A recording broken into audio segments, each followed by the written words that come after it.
We've been working on feeling really dense, and there is a tutorial online on how to fill out the Cornell notes right here from page 1. And we've started collecting data on figuring out densities of different materials. This is page 2. You can see you have to figure out the density of a cedar block, an iron block, mossy zinc, which is just zinc, and water. And what you might want to do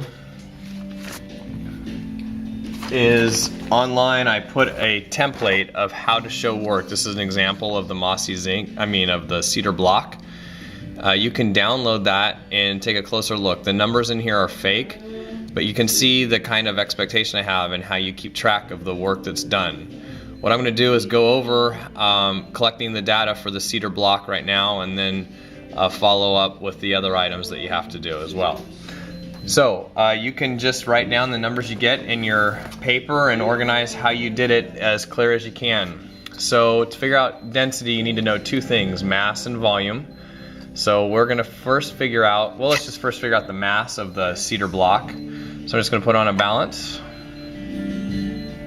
So we get a mass of 18.1 grams. And you can see on my paper how I organized it. I just wrote step 1, take the mass and what mass I got.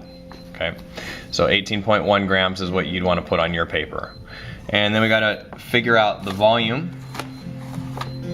So we're going to take the length, width, and height to do that. I'm not going to write them down or do the work for you, but I'll tell you what the dimensions are. It's 8.8 centimeters.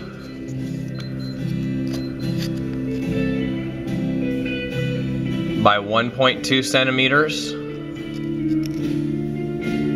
by 2.5 centimeters. And from that you can calculate the volume of the block. And then of course density is mass divided by volume. So take the mass that you have, divide it by the volume, and you'll figure out the density of this cedar block. And really quick, you can see again how I showed my work. Here's where I kept track of the volume, length, width, and height, the variables. Calculated the volume. So now I have mass and volume. My numbers are different again. This is just a sample. And then how I calculated the density over here with units. So I would expect to see something like that on your paper underneath cedar block, except for the numbers I just gave you. So for the iron block, that's the next section, the length, width, and height are the same. So you can use the same volume you calculated. The mass is different. Looks like 224.9 grams. Okay. So then we're going to move on to the zinc. And to calculate the mass of zinc, we're just going to take some zinc and put it on a balance. Okay, so we have, add a little more, we have 16.6 grams for the zinc.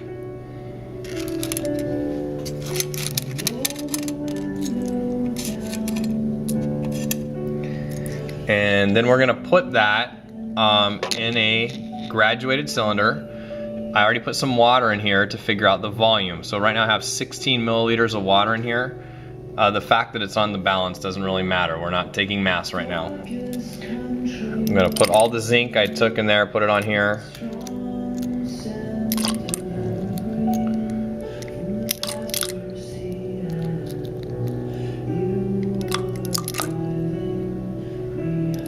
Okay, and then I'm just going to read the number about what the final volume is. And there's 15, 16, 17, 18. We're at 19 milliliters for that. So we started at 16, went to 19.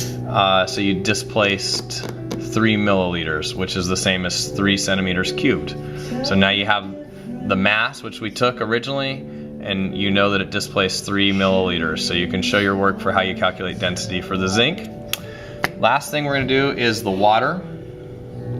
And water, again, we need to know mass and volume. To figure out the mass of the water, we're going to first zero this out. So it reads 0 right now. And then we're going to pour some water in here. It doesn't really matter how much. Let's pour some in here. Right. And it looks like if I read the number down here, I have about 10.5 milliliters of water. 10.5 milliliters. So that would be your volume for the water. And to figure out the mass, since I zeroed it out with this on here, the mass of the water was 10.3 grams. So now you have mass and volume of water. And so you should be able to calculate density.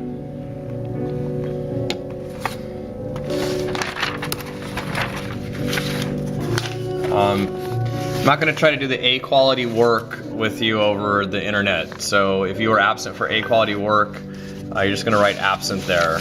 And then what you want to do is look at page 4. That was page 5, sorry. You're going to take a look at page 4 real quick.